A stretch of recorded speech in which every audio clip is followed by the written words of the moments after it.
ಜಗತ್ತಿನ ಎಲ್ಲೇ ಆಗಲಿ ಅನ್ಯಾಯದ ವಿರುದ್ಧ ನೀನು ಸಿಡಿದು ನಿಂತರೆ ಆಗ ನೀನು ನನ್ನ ಸಂಗಾತಿ ಅಂತಾರೆ ಕ್ಯೂಬಾದ ಕ್ರಾಂತಿಕಾರಿ ಚೆ ಗುವೇರಾ. ಇವತ್ತು ಇಡೀ ವಿಶ್ವದಲ್ಲಿ ಎಲ್ಲೇ ಆಗಲಿ ಸರ್ವಾಧಿಕಾರಿ ಧೋರಣೆ ಜೋರಾದರೆ, ಭ್ರಷ್ಟಾಚಾರ ಹೆಚ್ಚಾದರೆ ಅಲ್ಲಿ ಬಿಸಿ ನೆತ್ತರಿನ ಯುವ ಪೀಳಿಗೆ ಎದ್ದು ನಿಲ್ಲುತ್ತಿದೆ. ಇತ್ತೀಚೆಗೆ ಟ್ರಂಪ್ ವಿರುದ್ಧವೂ ಸಹ ಯುವ ಪೀಳಿಗೆ ಬೀದಿಗೆ ಇಳಿದು ಯುದ್ಧ ಸಾರಿತ್ತು. 2022ರಲ್ಲಿ ಶ್ರೀಲಂಕಾದಲ್ಲೂ ಭ್ರಷ್ಟ ಸರ್ಕಾರದ ವಿರುದ್ಧ ಯುದ್ಧ ಸಾರಿ ನಾಯಕರ ಹುಟ್ಟಡಗಿಸಿತ್ತು. 2019ರಲ್ಲಿ ಹಾಂಗ್ಕಾಂಗ್ನಲ್ಲೂ ವಾಕ್ ಸ್ವಾತಂತ್ರ್ಯಕ್ಕಾಗಿ ಯುವ ಜನತೆ ಬೀದಿಗೆ ಇಳಿದಿದ್ರು. 2024ರಲ್ಲಿ ಬಾಂಗ್ಲಾದೇಶದಲ್ಲೂ ಸಹ ನಿರುದ್ಯೋಗ ಹಾಗೂ ಭ್ರಷ್ಟ ಸರ್ಕಾರದ ವಿರುದ್ಧ ಸಮರ ಸಾರಿ ಶೇಖ್ ಹಸೀನಾ ಸರ್ಕಾರವನ್ನು ಶೇಕ್ ಮಾಡಿತ್ತು.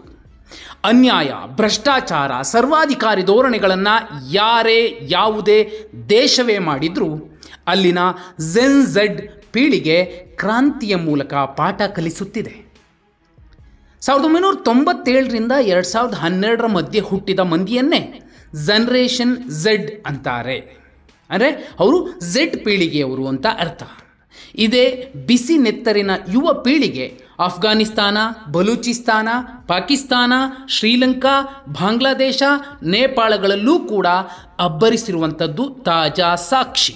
ಯುವ ಪೀಳಿಗೆಗೆ ವಿರುದ್ಧ ಯಾವುದೇ ಸರ್ಕಾರ ನಿಂತರೂ ಕೂಡ ಅಂತಹ ಸರ್ಕಾರಗಳ ವಿರುದ್ಧವೇ ಈಗ ಝೆಡ್ ಜನರೇಷನ್ ಕ್ರಾಂತಿಯ ಸಂದೇಶವನ್ನು ಸಾರುತ್ತಿದೆ. ಇದು ಕಟು ಸತ್ಯ. ಇದೇ ಕಾರಣಕ್ಕೆ ಇದೀಗ ಇಡೀ ವಿಶ್ವ ಜೆನ್ ಝೆಡ್ ಪೀಳಿಗೆಯ ವಿಚಾರವಾಗಿ ಜಾಗ್ರತೆಯಿಂದ ಎಚ್ಚರಿಕೆಯಿಂದ ವರ್ತಿಸುವಂತಹ ಪ್ರಯತ್ನಗಳನ್ನು ಮಾಡ್ತಿದೆ. ಇದೇ ಕಾರಣಕ್ಕೋಸ್ಕರನೇ ನೋಡಿ, ಸೋಷಿಯಲ್ ಮೀಡಿಯಾದಲ್ಲಿ ಒಂದು ಆಂದೋಲನ, ಜನಾಂದೋಲನ, ಜನಾಕ್ರೋಶ ಅನ್ನುವಂಥದ್ದು ಸೃಷ್ಟಿಯಾದರೆ ಅದು ಬಹುದೊಡ್ಡ ಬದಲಾವಣೆಯ ತನಕ, ತಾರ್ಕಿಕ ಅಂತ್ಯ ಹಾಡುವ ತನಕ ಎಳೆದುಕೊಂಡು ಹೋಗುತ್ತೆ.